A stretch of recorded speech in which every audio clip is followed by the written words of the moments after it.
Y hoy tenemos un nuevo segmento del Institut Pasteur. Aquí vamos a hablar de ciencia, vamos a hablar de medicina, vamos a hablar de investigación.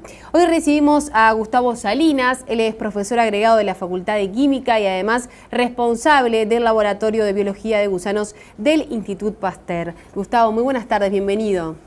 ¿Qué tal? Muchas gracias por la invitación y también por el ciclo para difundir las actividades de investigación del Instituto Pasteur. Por favor, es un placer. Como siempre hablamos en la primera instancia, es una forma de bajar a tierra, ¿no? Lo que hacen y de poder mostrar el trabajo que realizan, que muchas veces la gente pasa por allí y dice qué se hará en ese lugar, y de poder abrir las puertas, ¿no? Que hay mucho para contar. Sí, bueno, nosotros en particular trabajamos en enfermedades infecciosas causadas por platelmintos, que son gusanos planos, y por nematodos, que son gusanos redondos, digamos. Y bueno, y tratamos de entender cómo funciona el metabolismo de estos organismos. Y bueno, la idea central es, en alguna medida, es buscar vías metabólicas que sean específicas de estos gusanos y no de los mamíferos, porque una cosa que no dije y es importante es que hay muchos gusanos planos, muchos platelmintos que son parásitos del ser humano, parásitos de animales como el ganado de relevancia económica, y también los nematodos hay de vida libre y hay parásitos de humanos y de vida libre, de humanos y de ganado también, digamos, de importancia económica. Entonces, bueno, la idea un poco es buscar dónde pegarle a estos parásitos sin pegarle al hospedero, digamos que es el organismo que aloja al parásito. Gustavo, antes de ir a hablar bien de la investigación en sí que están realizando y en qué afecta o no la vida cotidiana de los uruguayos, ya sea en lo que es la investigación de parte de la salud humana o de los animales, ¿cómo llegas tú al Institut Pasteur? ¿Estuviste trabajando y estudiando en el exterior? ¿Cuántos años estuviste en el exterior? ¿Cómo fue tu vuelta a Montevideo? Bien, en el exterior, bueno, estuve al final del siglo pasado, digamos, en la última década del siglo pasado. Hice el doctorado y un año de postdoc en la Universidad de Cambridge, y lo hice en parasitología molecular, estudiando otros parásitos diferentes de los que hay acá en Uruguay.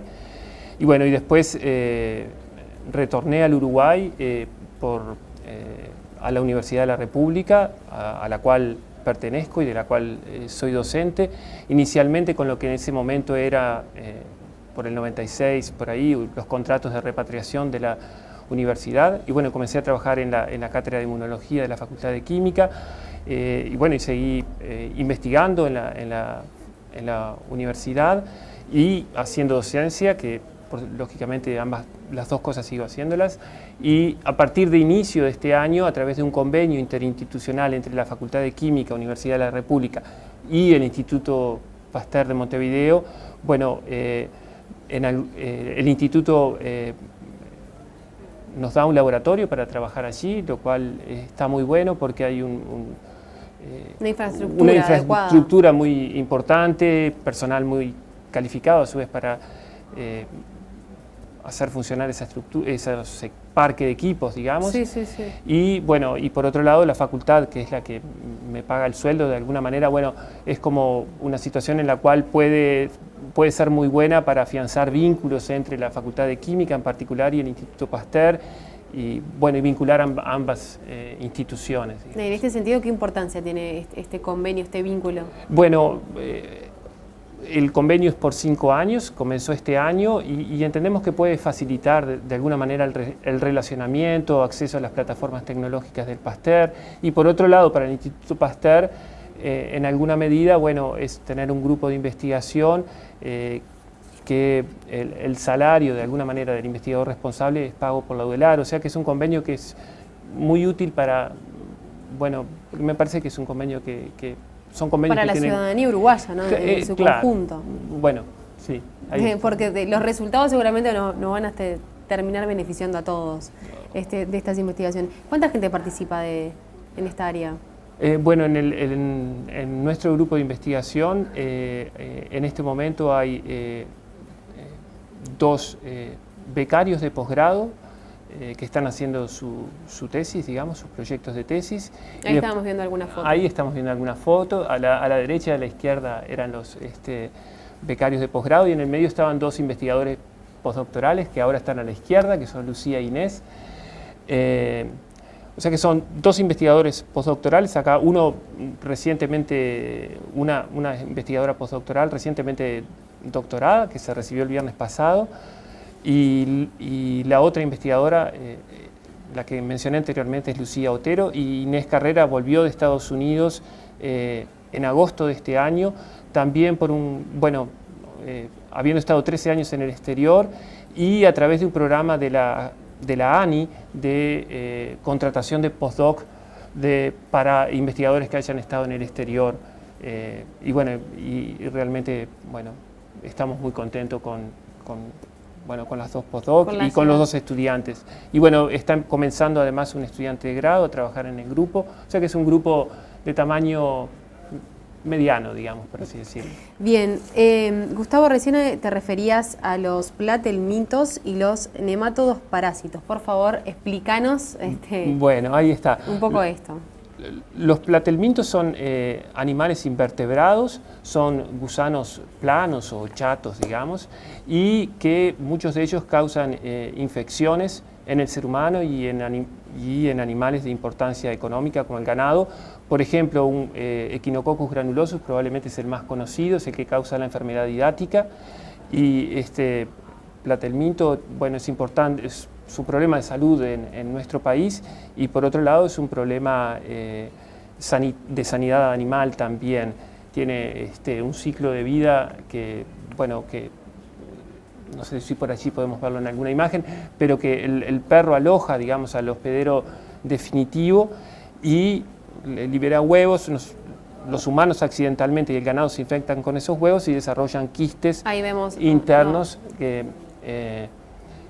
tienen al gusano larvario. El ciclo se cierra cuando el perro ingiere esas vísceras infectadas que allí vemos. Es la cadena de lo que sucede. Ahí está, ese es el ciclo, y la idea de alguna manera es estudiar vías metabólicas que estén en estos gusanos y que no estén presentes en nosotros. Hay otros platelmintos también relevantes para la economía del país, como Fasciola hepática, o conocido como saguaypé, que también causa pérdidas económicas, se aloja en el hígado del ganado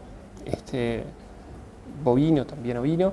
Y después los nematos son otro tipo de gusanos que también infectan al ser humano y también infectan al ganado, y por ejemplo Ascaris lumbricoides es muy común en los niños y asociado a la pobreza, digamos, a las condiciones higiénicas no muy buenas.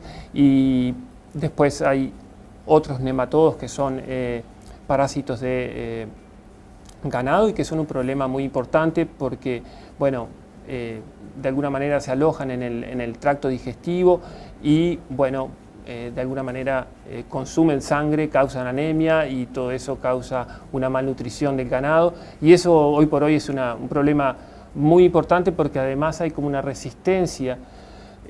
Hay gusanos que son resistentes a las drogas que se utilizan para tratar esas infecciones. Entonces, esa resistencia a las drogas se está desparramando en la población y es un problema quemante.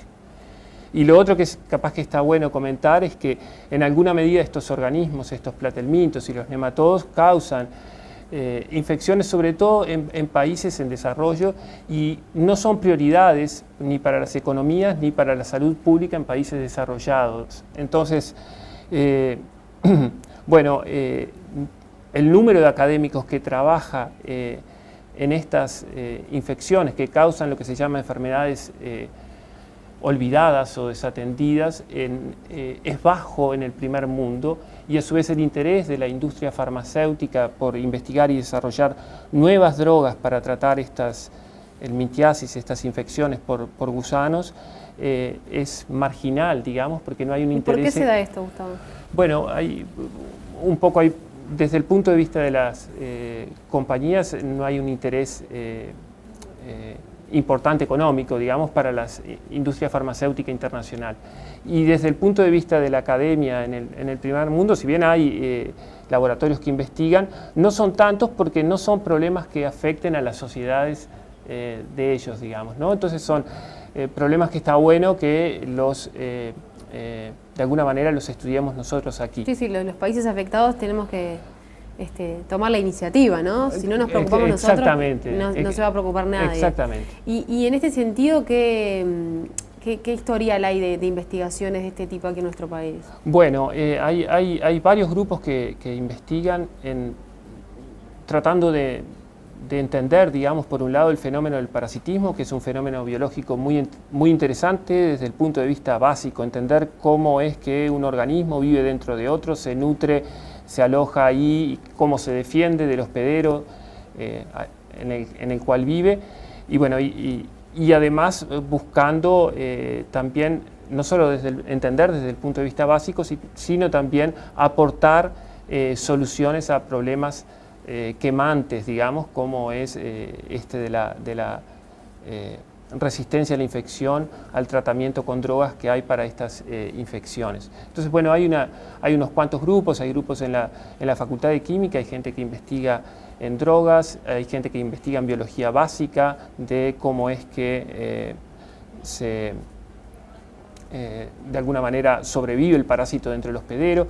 Hay grupos en la Facultad de Veterinaria que hacen relevamiento de cuál es la situación de estas infecciones en los establecimientos y en el país en general.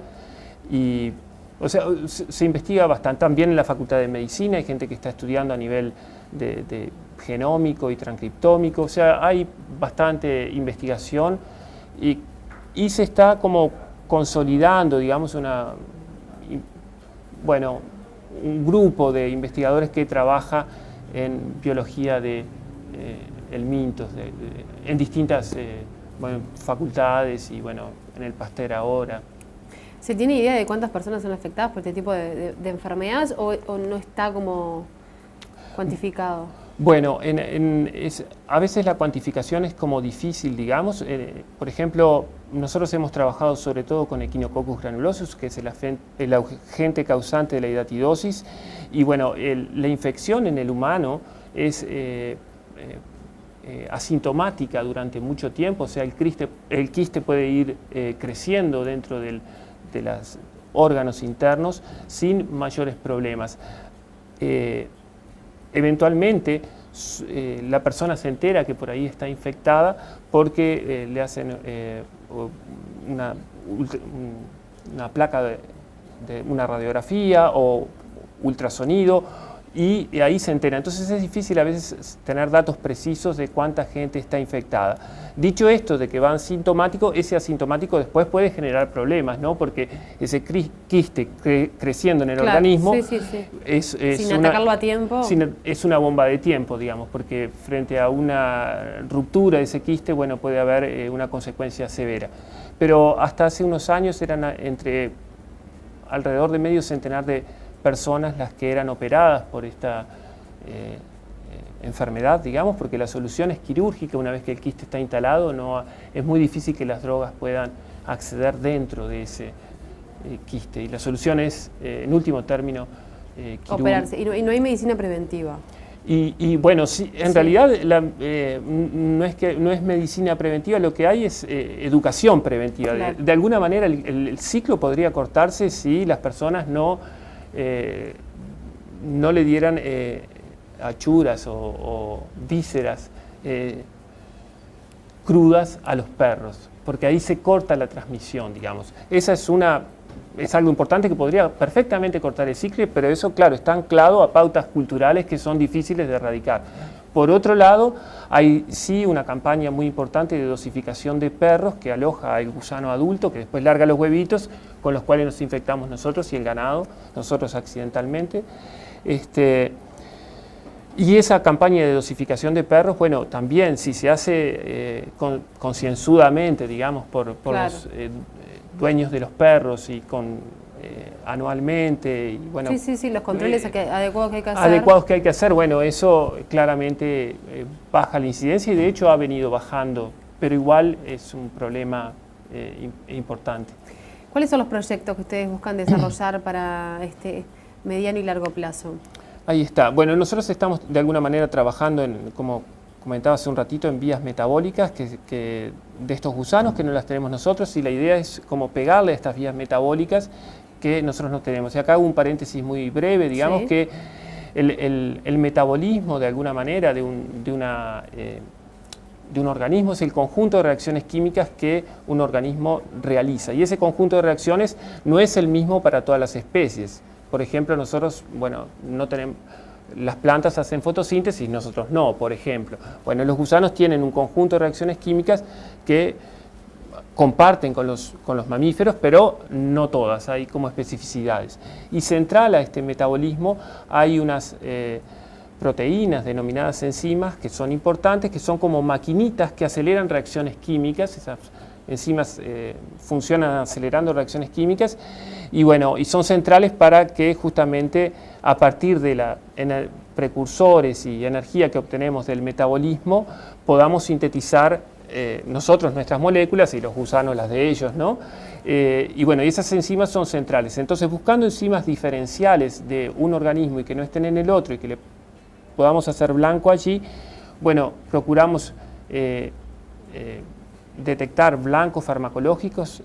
De hecho, hemos trabajado bastante en dilucidar una vía metabólica que es exclusiva de estos gusanos y que no está presente en nosotros, y eso ahora es un nuevo blanco farmacológico. Bueno, y eso lleva su tiempo y qué sé yo, y ahora estamos como buscando inhibidores de esa enzima. Estamos trabajando además en otra vía metabólica, esto un poco más reciente, que permite obtener energía a estos gusanos, pero que no está presente en nosotros. Entonces, básicamente, esa es como una parte de lo que estamos haciendo, comprender ese metabolismo, comprender esas enzimas y hacer blanco sobre esas enzimas. También es importante mencionar que para estudiar estas enfermedades empezamos a utilizar un organismo modelo que se llama Caenorhabditis elegans, es como muy largo y así difícil de nombrar. El nombre corto es C. elegans o C. elegans, y este organismo modelo es un nematodo de vida libre, pero que es sumamente amigable para manipular en el laboratorio y para hacer genética, y eso nos permite, bueno, como comparte vías metabólicas con los gusanos parásitos, pero no con los mamíferos, nos permite hacer un abordaje genético. Y eso es muy importante porque en alguna medida la genética complementa a la bioquímica, porque la genética lo que nos permite es, bueno, podemos sacar un gen de un organismo, en este caso C. elegans, que utilizamos como modelo, fácilmente manipulable genéticamente. Podemos sacar un gen, y al sacarle ese gen vamos a sacar la proteína para la que codifica ese gen, que es la maquinita que de repente permite una reacción química, y entonces vemos cómo funciona ese organismo sin ese gen, sin esa proteína, digamos, sin esa enzima. Entonces nos permite ver de alguna manera a la máquina sin una piecita, y es complementaria con la bioquímica, porque en la bioquímica nosotros perseguimos a las proteínas, perseguimos a las enzimas, y lo que estamos viendo es una piecita aislada de la máquina entera. Entonces, la genética permite ver la máquina sin la piecita, y la bioquímica nos permite entender la piecita sin la máquina entera, por hacer una analogía un poco sencilla. Un trabajo en equipo. Un trabajo en equipo. Que no sería posible, ¿no? Sin los otros también. Exactamente. Gustavo, ha sido un placer realmente tenerte aquí en El Observador TV, y bueno, muchas gracias por haber venido.